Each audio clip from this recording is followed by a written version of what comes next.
Hello to everyone. Myself, Dr. Habibur Rahman, Assistant Professor of Business Administration, Islamia College Autonomous, Wanembadi. Guys, today I would like to give very important lecture from our subject Principles of Management, that is Delegation of Authority and its types. Let's see what is delegation of authority.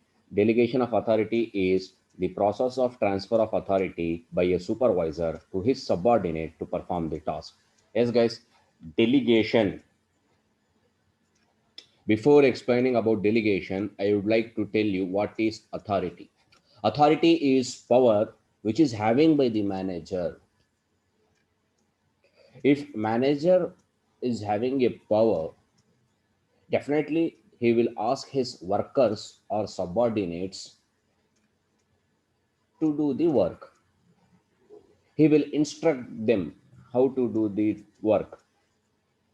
He will instruct them when to do the work. He will get work from others very easily because he is having authority, he is having power. Responsibility is having by the employees or workers of the organization. Whatever manager says, they need to do. That is called responsibility, responsible. For any task, even in the college, professor asks the students to do means students are responsible for doing that task. Similarly, in the company also, manager will be having power, that is called authority. Workers are employees, they need to do whatever manager asks them to do, so they are responsible for that. So responsible means responsibility. Now I want to tell you what is delegation of authority. Delegation means transferring, giving, sending. So delegation of authority means transfer of authority from manager to worker. I would like to give one example, then I will tell you what will be happening in the organization. For example, if in a classroom, teacher wants to go for 5 minutes due to certain emergency to the staff room or to the principal office or wherever it may be, emergency for 5 minutes. What teacher will do? He will ask any one student to take care of the class. He will tell the students, if anyone talks, if anyone don't do the work, tell their name, I will give punishment. Everyone should be silent in the classroom for the 5 minutes. Like that, he will appoint one student and he will leave the class due to certain emergency time. So here, teacher is giving his power, authority to student. Why? Due to certain emergencies. That is called delegation of authority.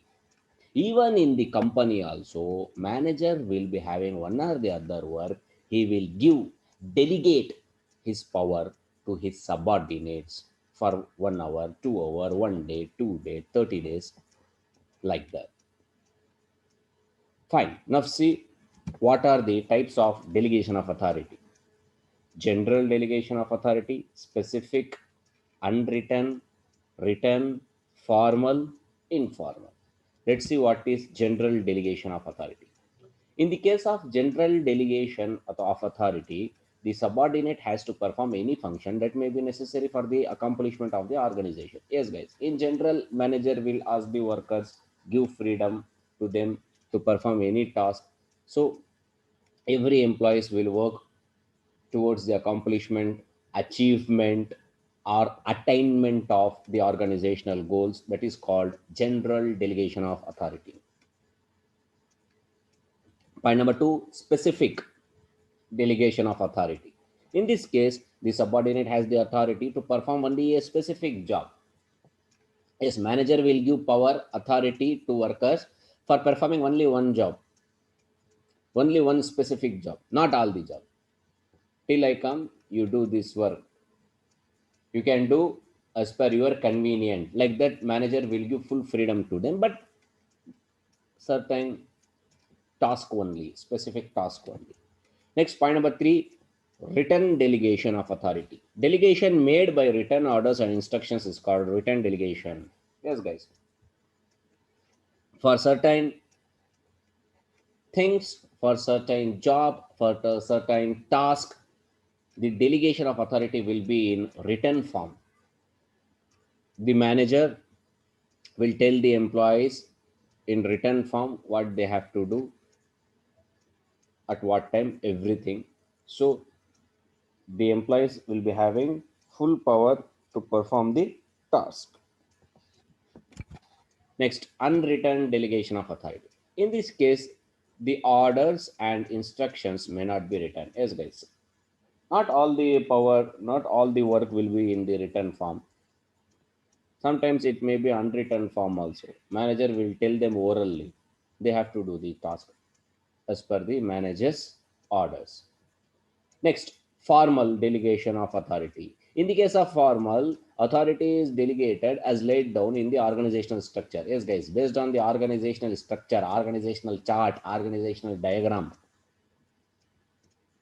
the delegation of authority will take place from top level management to low level management. Next, informal delegation of authority. In the case of informal, a subordinate perform the job which is not officially bound to do it. Yes, guys. This is not official. This is unofficial, we can say. This is not formal. This is informal. So thank you very much, guys. Next thing we'll discuss in next class. Wish you all the best.